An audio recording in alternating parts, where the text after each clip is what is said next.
बहू, ओ बहू, बनी नहीं क्या तेरी चाय? अगर बन गई है तो ले भी आ। बिरबल की खिचड़ी की तरह पकाती मत रह। गैस कोई फ्री में नहीं आती है, खत्म मत कर दे पूरी गैस। जी बस बन गई, लाई माँ जी। उफ, ये सासू माँ कितनी कंजूस है। एक पाव दूध में 1 लीटर पानी मिलवा देती है। भला ऐसा भी कोई चाय होता है क्या?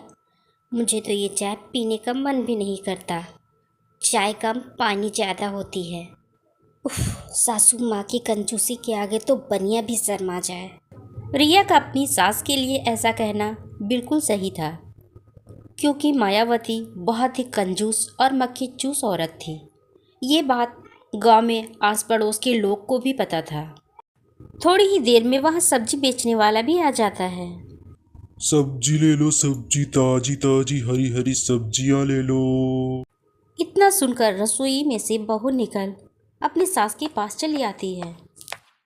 मम्मी जी, गली में सब्जी वाला आया है, आप चाय पी लीजिए, मैं अभी लेकर आती हूँ सब्जी। अपनी बहू की बात सुन मायावती कतराते हुए कहती है, नहीं नहीं, तू रहने दे बहू। तुझे तो मोल भाव करने भी नहीं आते हैं। खामखा पैसे लुटा आएगी तू। मैं खुद ही जाकर ले आती हूँ सब्जी। अरे ओ भैया, ये बैगन कैसे दे रहा है तू? माताजी, बैगन 20 रुपये पाव बेच रहा हूँ मैं। 20 रुपये पाव यानी कि 80 रुपये किलो? इतना महंगा बैगन कौन बेचता है भला? सब्जी बेच रहा है या कोई सोना बेच रहा है तू? इतना महंगा सब्जी बेचते हैं भला? सब्जियां महंगी ही मिल रही है माँ जी, तो इसमें हम क्या कर सकते हैं। हम भी तो खरीद कर लाते हैं। हमें जिस रेट से मिलेगा, अगर हम थोड़ा बहुत मुनाफा नहीं कमाएंगे तो हमारा घर कैसे चलेगा। और हम नहीं, सभी सब्जियां इसी रेट पर बेच रहे हैं। अब बताइए, फूल गोभी कैसे दे रहा है तू? ये फूलगोभी और भी महंगे हैं, 25 रुपये पाव बिक रहे हैं। बाप रे बाप। फूलगोभी का इतना महंगा दाम सुन मायावती का कलेजा मानो मुंह को चला आता है। वह एक एक करके सभी सब्जियों के दाम पूछती है, लेकिन खरीदती कुछ भी नहीं है। बेचारा सब्जी वाला इंतजार कर रहा था कि कब मायावती कुछ खरीदे, लेकिन वो तो कुछ खरीद ही नहीं रही थी, जिस कारण से सब्जी वाले भैया को बहुत गुस्सा आ जाता है और वो गुस्से में कहता है, अरे माता जी, आप सब्जियां खरीदोगी भी या सब सब्जियों के दाम ही पूछती रहोगी। अरे खरीदना है भैया, क्यों नहीं खरीदूंगी? सब्जी खरीदने ही तो आई हूँ ना। मायावती सस्ते के चक्कर में ठेले में इधर उधर देखती है और उसकी नज़र कटे फटे आलुओं पर पड़ती है और वो उन आलुओं को ले लेती है। माता जी, आलुओं के 40 रुपए हो गए हैं। आप जल्दी से पैसा दे दो तो मैं यहाँ से जाऊँ। काहे के 40 रुपए? 20 रुपए से ज़्यादा नहीं दूंगी। 20 रुपए पकड़ और चल जा यहाँ से। अरे माता जी, 20 रुपए में क्या होगा। 20 रुपए तो हमारी खरीद भी नहीं है। इतना कम में कैसे होगा भला। कितना मोल भाव करती हो आप। बेचारा सब्जी वाला बड़बड़ाता रहता है और मायावती अपनी सब्जी लेकर घर चली आती है। ये ले बहू, आलू की सब्जी लाई हूँ। आलू की सब्जी बना देना सबके लिए। लेकिन माँ जी, सिर्फ आलू कौन खाएगा? कुछ हरी सब्जियाँ भी ले लेती तो खाने का मन भी करता। अरे देखा नहीं, लूट मच गई है। कितनी महंगी सब्जी बेच रहा है भला। क्या लाती मैं? ले जा, आलू बना ले। अरे मेरी चाय भी ठंडी हो गई है। अरे माँ जी, वो चाय मत पीजिए, उसमें मक्खी डूब गई है। मैं आपके लिए दूसरी चाय बना कर ले आती हूँ, आप उसे पी लीजिएगा। अरे इस मक्खी के लिए क्या मैं अपनी चीनी चपत्ती और गैस बर्बाद कर दूँ भला? इसमें दूध भी लगे हैं। और भला मक्खी में कौन सी हड्डी होती है?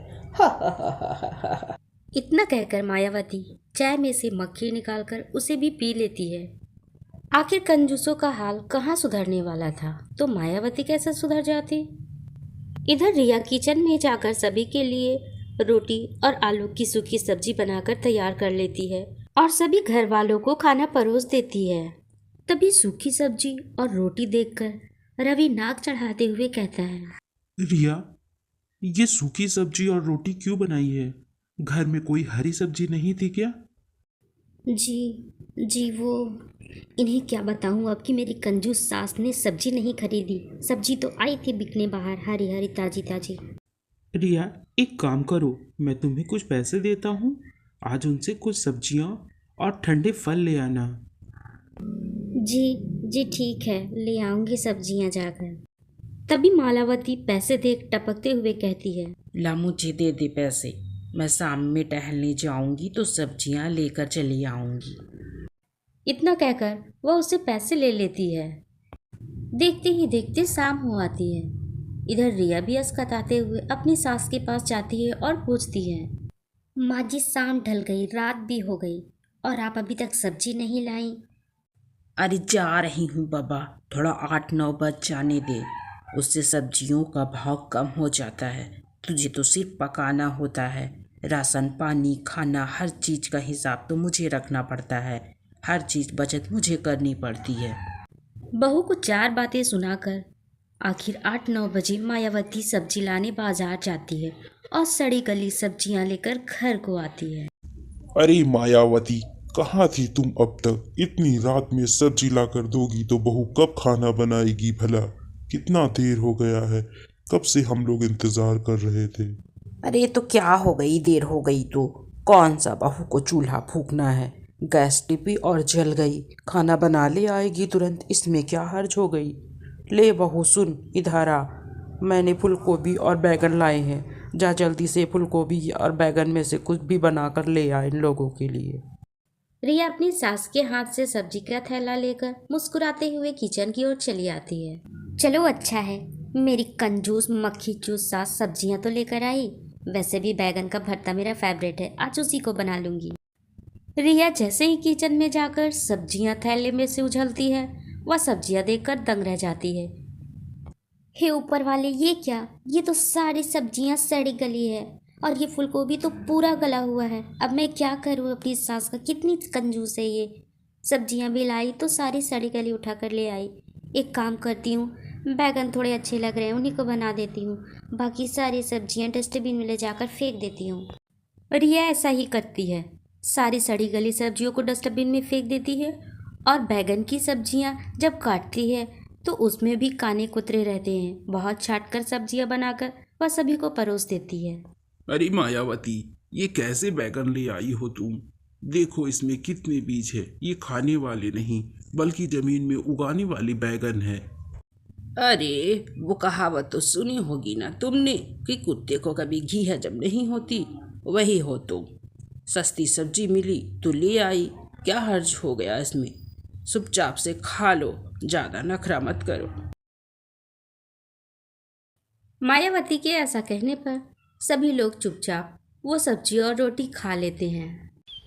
अगले दिन सुबह होते ही बहू के सामने फिर से सब्जी की परेशानी खड़ी हो जाती है। अभी क्या बनाऊं, कुछ भी समझ नहीं आ रहा है। मायके में तो माँ 2-3 सब्जियां बना दिया करती थी, मुझे कोई चिंता ही नहीं होती थी, लेकिन यहाँ मेरी कंजूस सासू माँ ने तो एक सब्जी पर भी रोक लगा दिया है।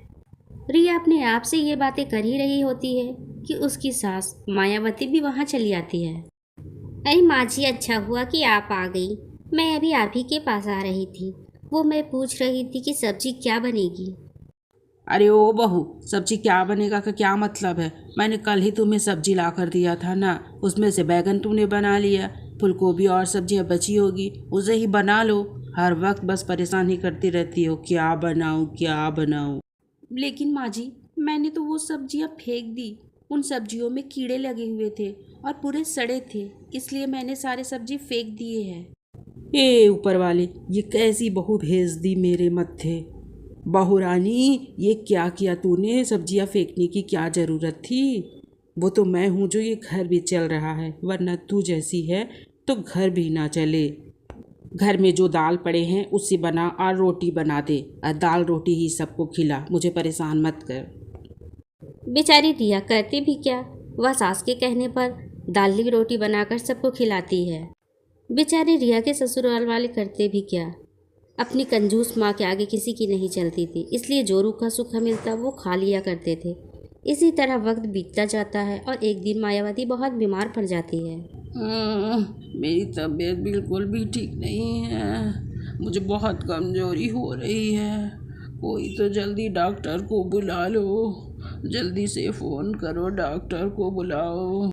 घर वाले तुरंत ही डॉक्टर को बुला लेते हैं, जहां डॉक्टर आकर मायावती का चेकअप करता है।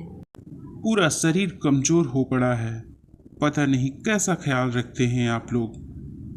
बुढ़ापे में हर तरह के विटामिन और कैल्शियम की ज़रूरत होती है, हरी पत्तेदार सब्जियां खाने की ज़रूरत पड़ती है, लेकिन इनके शरीर में इतनी कमजोरियां आ गई है कि क्या कहना। लगता है आप लोग ठीक तरह से ध्यान नहीं रखते हैं, इसीलिए ये हुआ। देखिए, मैं आप लोगों से कह देता हूँ, अब इनका बुढ़ापा आ गया है, बुढ़ापे में हड्डियाँ कमज़ोर हो जाती है, इसलिए पोषक तत्वों की ज़रूरत होती है शरीर को। हरे पत्तेदार सब्जियां खिलाइए, फल फ्रूट खिलाइए, ताकि इन्हें ताकत मिल सके। अब मैं चलता हूँ, आप लोग इनका ख्याल रखिएगा।